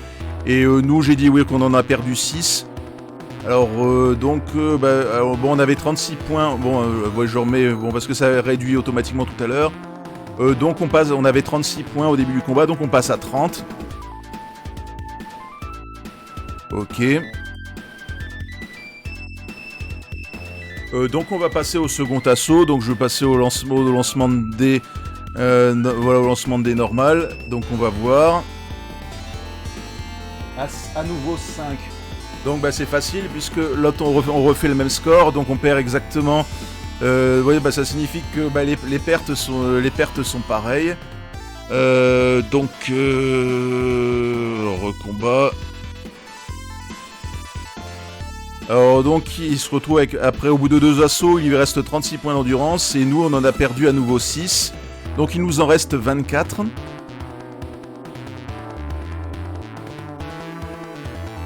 Voilà. Et donc voilà, donc normalement le combat va s'interrompre ici puisqu'ils nous ont dit qu'après 2 assauts on doit changer de paragraphe. Donc voilà, donc là il nous reste 24 points d'endurance, donc ok.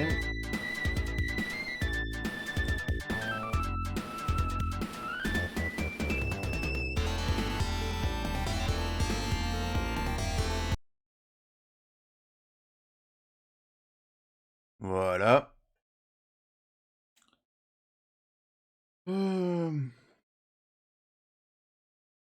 Parfait, je reviens. Ah voilà, ouais, oui, comme je vous disais, oui, ça correspond bien à ça, ouais, sur la table des coups portés. D'accord, OK, voilà, on repasse. Bon, c'est vrai qu'on a laissé des plumes, mais on a laissé des plumes dans ce combat, mais ça aurait pu être pire, pour le moment, enfin, quoi qu'encore, il reste à savoir ce qui va se passer par la suite. Après, c'est pas dit que bon, qu'on est sorti de l'auberge. Ou du moins de la forteresse, ici, en l'occurrence. Donc, voilà, comme il précise, oui, si vous êtes encore en vie, passez ce délai, rendez-vous au 215, donc OK.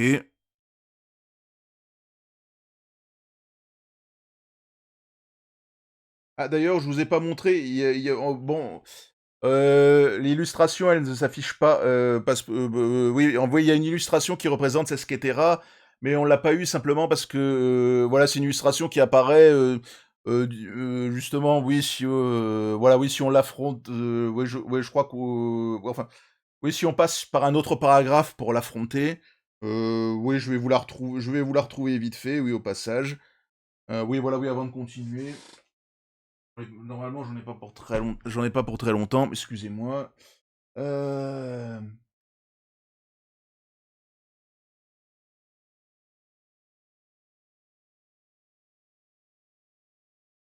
voilà, oui, que je vous montre l'illustration avec justement avec, voilà, avec Sesquetera. Là, voilà, là, oui, la voici. Ouais, c'est vrai que j'ai pas pensé à vous la montrer avant le début du combat, oui, c'est dommage, mais bon, voilà. Bon, c'est quand même mieux que oui, c'est quand même mieux que rien.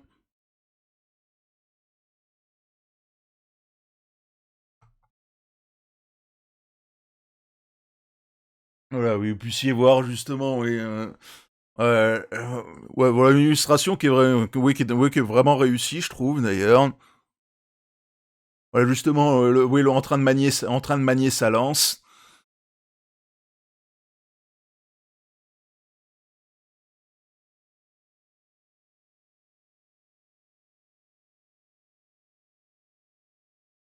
Voilà.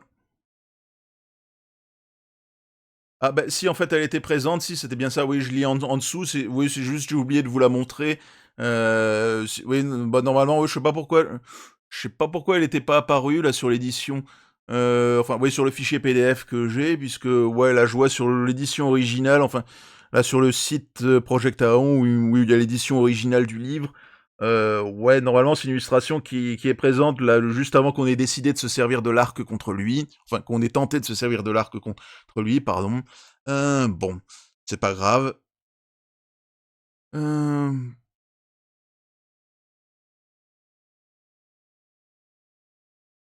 bon, ouais, où j'en étais?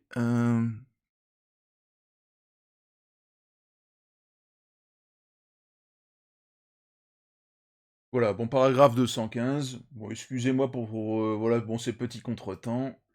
Mais bon, voilà, c'est toujours ça quand on essuie les plâtres.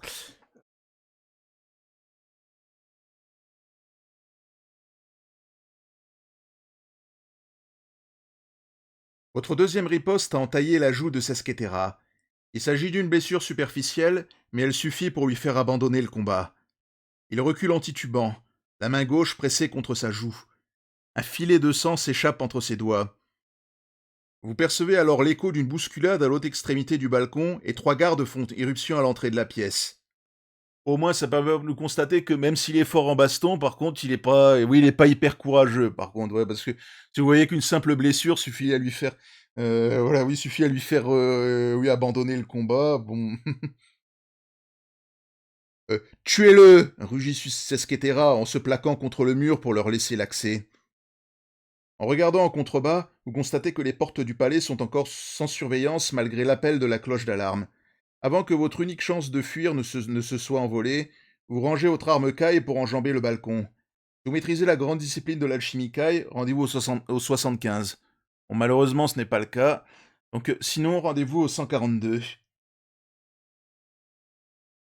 Donc, on va être obligé de se rendre au 142.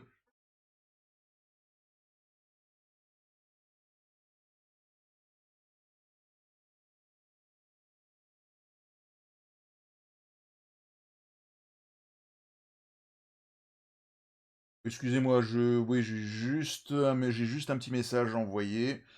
Hum.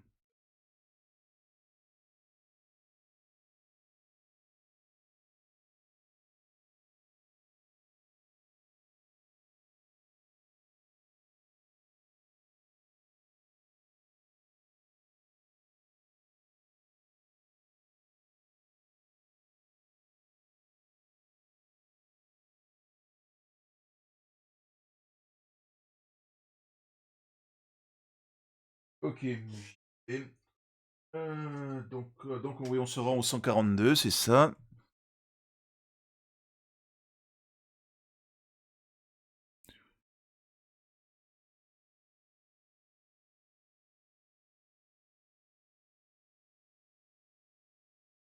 Euh, vous roulez en boule à l'instant de toucher le sol de marbre du parvis afin d'amortir le choc de ce bond vertigineux. Utilisez la table du hasard. Si vous maîtrisez la grande discipline de l'art de la chasse, ajoutez 2 au nombre tiré, ce qui n'est pas le cas. Si le résultat obtenu est inférieur ou égal à 4, rendez-vous au 132. Si le résultat est supérieur à 4, rendez-vous au 198. Donc on va devoir encore faire appel au dé. Bon. Ouais.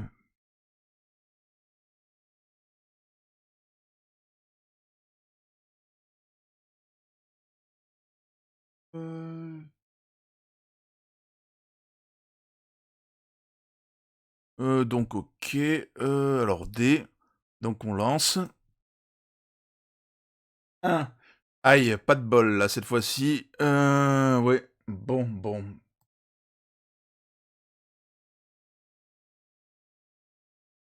Ouais, zut. Ouais, donc on va devoir se rendre au 132.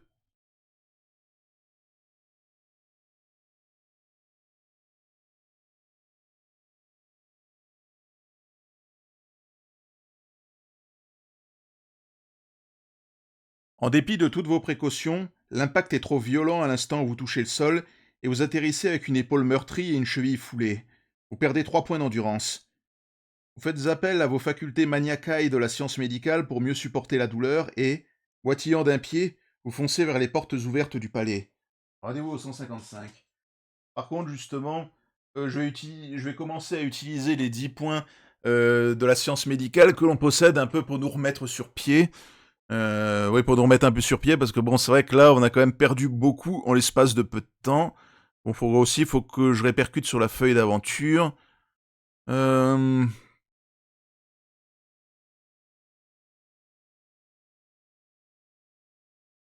alors, donc 3 points d'endurance. Ouais,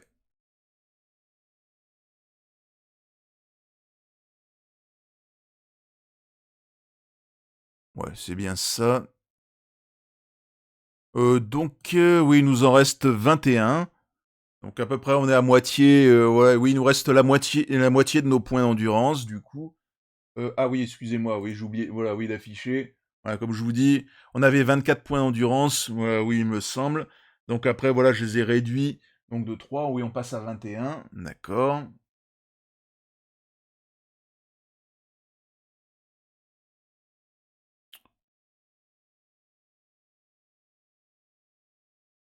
Oui, rendez-vous au 155.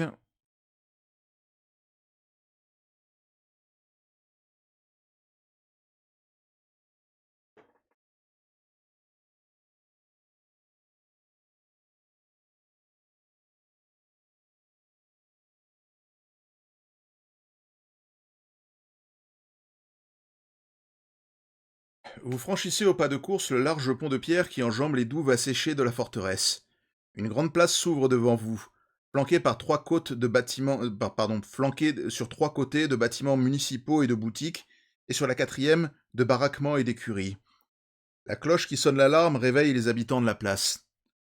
Des visages apparaissent aux fenêtres et vous apercevez des hommes qui se précipitent. Euh, voilà. Oui, vous apercevez des hommes qui se précipitent à l'intérieur des écuries. Soudain, une des portes s'ouvre, et un cavalier en surgit au galop. C'est un garde de la forteresse qui fonce sur vous, lance en avant. Vous faites halte pour concentrer toute votre attention sur la monture. Grâce à vos techniques maniacales du contrôle animal, vous ordonnez au cheval de bondir dans les airs. Le cheval stupéfait se cabre et rue, éjectant son cavalier qui atterrit inanimé sur le sol. Vous faites à nouveau appel à vos talents pour calmer la bête et, d'un bond, vous montez en selle pour quitter la place au triple galop. L'appel incessant de la cloche résonne dans les rues endormies de Goltavras et, bien que vous soyez déjà en vue du port, à plus d'1 kilomètre de la citadelle, vous pouvez encore l'entendre clairement. En regardant par-dessus votre épaule, vous voyez qu'une douzaine de cavaliers vous ont pris en chasse. Les troupes de la citadelle ont reçu l'ordre de vous arrêter coûte que coûte. En longeant le mur qui entoure le port, votre cœur cesse de battre en voyant qu'une troupe de soldats garde l'accès de la ZAN. Passez devant eux en fouettant votre monture sans leur laisser une chance de décocher la moindre flèche, mais vous êtes bloqué à l'extrémité du quai. Le pont qui enjambe l'entrée du port est trop étroit pour être franchi à cheval. Vous bondissez donc de votre monture pour le traverser à pied. Comme vous atteignez le milieu de l'édifice, vous voyez un navire marchand qui passe au-dessous et s'apprête à quitter le port. Brusquement, une flèche déchire le pan de votre cape et vous vous figez sur place. Les soldats vous prennent pour cible et bloquent tous les accès au pont. Ils s'avancent de chaque côté, sans cesser un instant de décocher leurs flèches, et vous n'avez d'autre solution que d'enjamber le parapet pour bondir sur le navire en contrebas.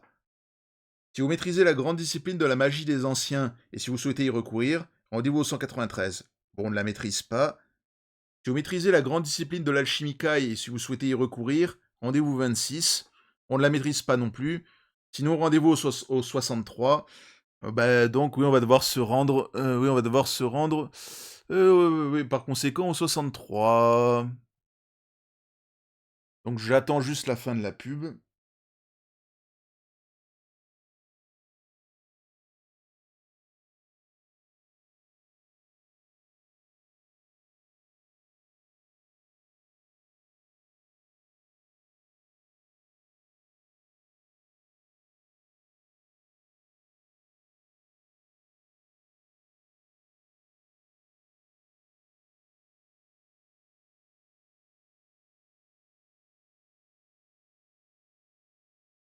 Par contre, j'en profitais justement pour restaurer un point.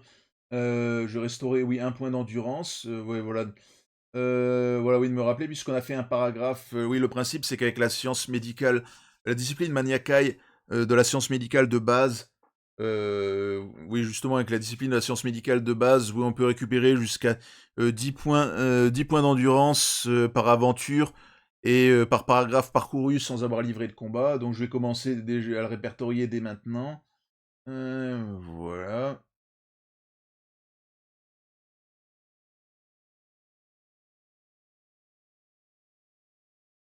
Oula, oui, excusez-moi, je me trompe.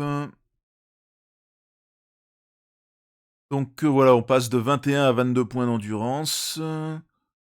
Alors ouais, je passe à l'écran discipline. Alors ouais, j'avais mis 9 ici, donc je mets 9. Voilà, je mets 9 là. D'accord. Ok. Donc continuons. Alors donc on avait dit qu'on se rend au paragraphe 63.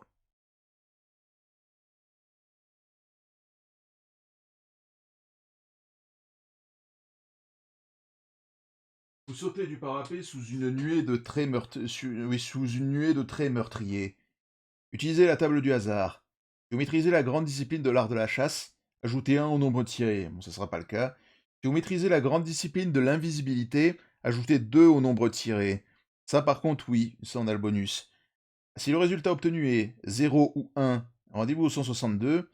De 2 à 6, rendez-vous au 297. Supérieur ou égal à 7, rendez-vous au 256. Bon, on peut encore ajouter un point. On peut encore ajouter un point à notre total d'endurance. Ok. Ouais. Donc voilà, je passe alors, ouais, je mets 8, je mets ici 8. Alors je passe, donc ici alors, ouais, voilà, je récupère encore un point d'endurance, on passe à 23. Par contre après, voilà, oui, il faut voir ce que ça donne. Alors après, maintenant on va lancer les dés. 8. Ah bah c'est parfait. Plus on pourra ajouter, bon, avec le 2 points de bonus, de l'invisibilité, ça fait 10. Donc largement au-dessus pour obtenir, largement suffisant, pardon, pour obtenir le meilleur score possible. C'est parfait. Là cette fois-ci, on a à nouveau du bol. Voilà, donc on est dans la catégorie supérieure ou égale à 7, donc on va se rendre au 256.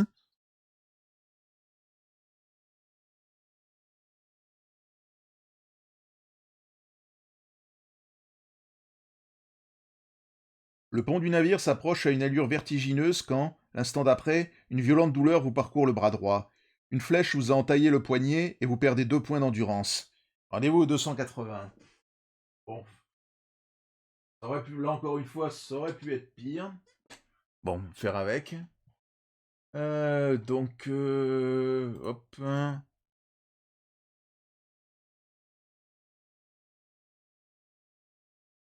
Donc alors on repasse de 23 à 21. Ok, bon.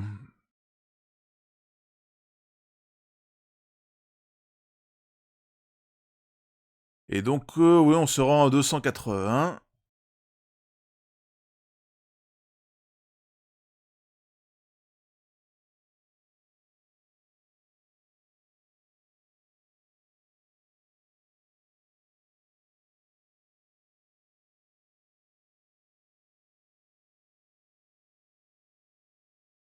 Ouais, ouais, un petit instant. Voilà. Vous vous écrasez lourdement sur le pont, vos jambes se dérobent sous vos pieds et, étourdi par la force de l'impact, vous trouvez à peine la force de vous mettre à genoux.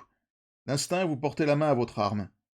Vous vous sentez vulnérable, et vous craignez que l'équipage de ce navire ne vous rejette par-dessus bord avant que vous n'ayez recouvré vos esprits. Mais à votre grande surprise, c'est une série de vivats qui vous accueille. Votre fuite audacieuse pour échapper aux sbires de Sesquetera a fortement impressionné l'équipage. Un colosse avec une crinière de cheveux gris vous soulève par le bras et vous aide à vous relever. Il vous rend quelques pièces d'or qui s'étaient échappées de votre bourse dans la chute et vous le remerciez chaleureusement de son assistance. Vous remarquez qu'il porte sur la manche de son manteau bleu les 5 bandes rouges des capitaines de la marine marchande du Sienne. Vous avez dû sacrément voler dans les plumes de Sesquetera pour qu'il lance ses troupes à vos trousses, lance-t-il avec un sourire grinçant, avant de se tourner vers l'équipage. Quelqu'un qui réussit une telle prouesse ne peut être franchement mauvais, n'est-ce pas, les gars? Une nouvelle clameur s'élève en réponse. Manifestement, ces marins ne sont pas fâchés de quitter Goltabras et son tyran. Le capitaine abandonne la direction des manœuvres à son second et vous aide à rejoindre sa cabine, où il vous sert une chope de bière siennoise particulièrement revigorante.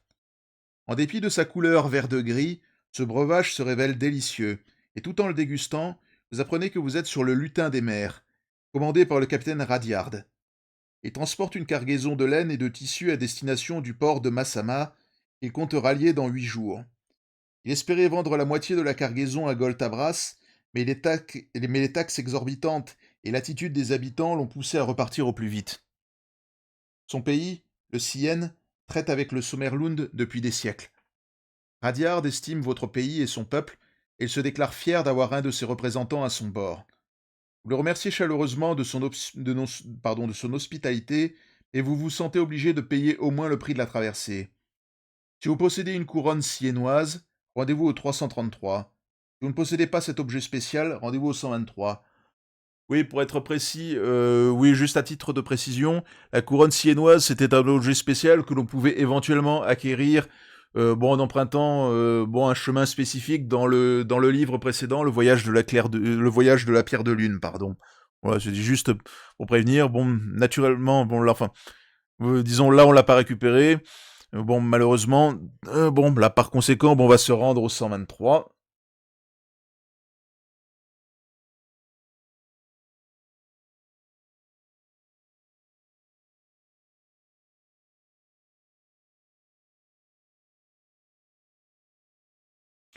Radiard repousse en riant la poignée de pièces d'or que vous lui proposez en paiement de votre passage pour Mazama. La place ne manque pas sur son navire, et il est heureux de vous offrir l'hospitalité. Il remplit à nouveau votre chope et propose un toast auquel vous souscrivez de bon cœur. À l'amitié sans faille qui unit les peuples du Sommerlund et du Sienne. Rendez-vous au 239. Donc, ok, par contre, je vois, oui, ça fait 2 paragraphes qu'on n'a pas eu de combat. Et puis ni qu'on a perdu, ni on a perdu d'endurance. Donc par conséquent, je vais rajouter 2 points. Je vais rajouter 2 points à notre total, avant que j'oublie. Euh, voilà. Donc on repasse à 23. Par contre, j'oublie pas de déduire voilà, oui, de 2 points, voilà, la réserve de points d'endurance, là sur laquelle on peut piocher grâce à la science médicale, qui est bon. Reprenons. Ouais.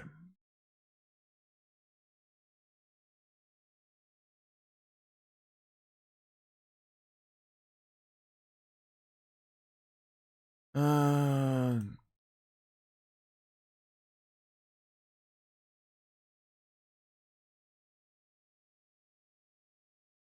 Alors, paragraphe 239.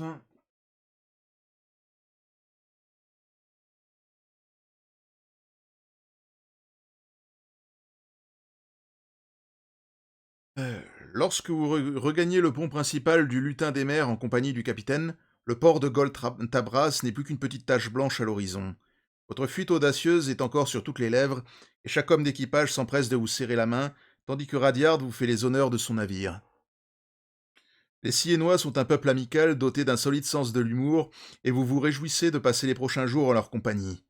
L'après-midi du quatrième jour, Radiard mouille l'ancre à proximité de la côte, dans une passe nommée la porte de Castrow, petit bras de mer entre la jungle et l'île de Cobra. La nuit est calme, et la brise tiède qui souffle sur le golfe annonce une belle journée, mais, en dépit de ces heureux présages, vous vous réveillez le lendemain matin avec un fâcheux pressentiment. Comme vous vous apprêtez à quitter votre cabine, un cri retentit qui vous glace le sang. Alerte générale, tout le monde sur le pont, hurle la vigie. Rendez-vous au 16.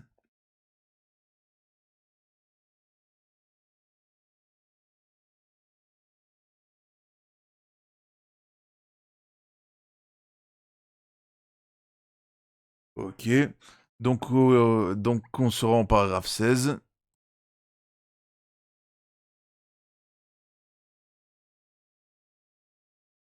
Vous gravissez les marches qui mènent à l'avant-pont pour scruter l'horizon à la recherche d'un navire pirate. À moins d'1 mille de distance, un lourd vaisseau de guerre, grande voile violette, fait route vers vous. Le capitaine Radiard apparaît à vos côtés et observe le navire avec sa longue vue. Levez l'ancre, ordonne-t-il. Toute voile dehors, il faut filer au plus vite. Une activité frénétique s'empare de l'équipage.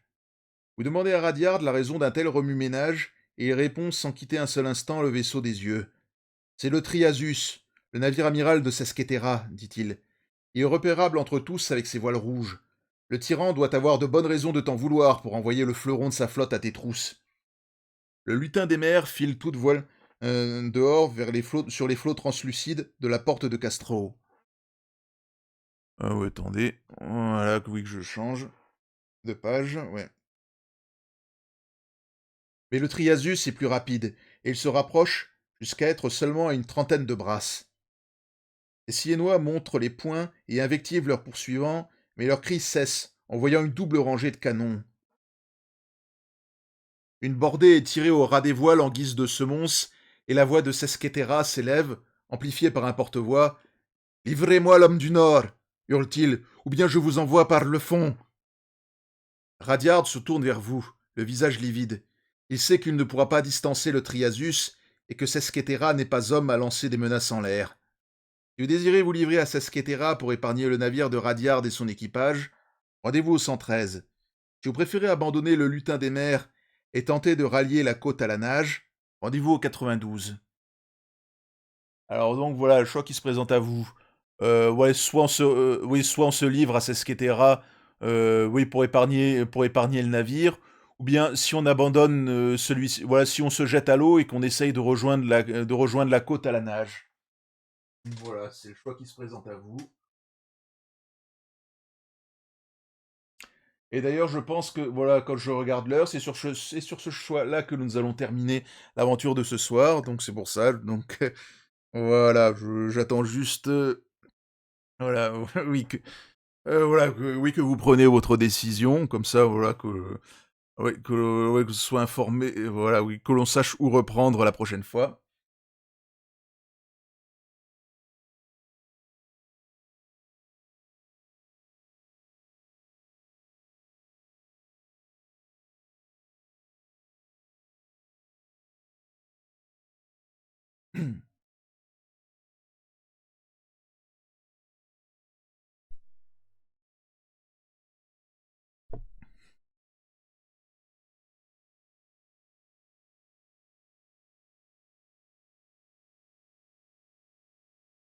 Très bien, donc vous avez choisi, oui que l'on se livre à Sesquetera pour épargner le navire de Radiard et son équipage et oui, par conséquent, eh ben, on verra ce qui va venir de nous, lors du, oui, lors du prochain live, par conséquent. Ah voilà, bah, en tout cas, j'espère que, oui, la session de ce soir vous aura plu.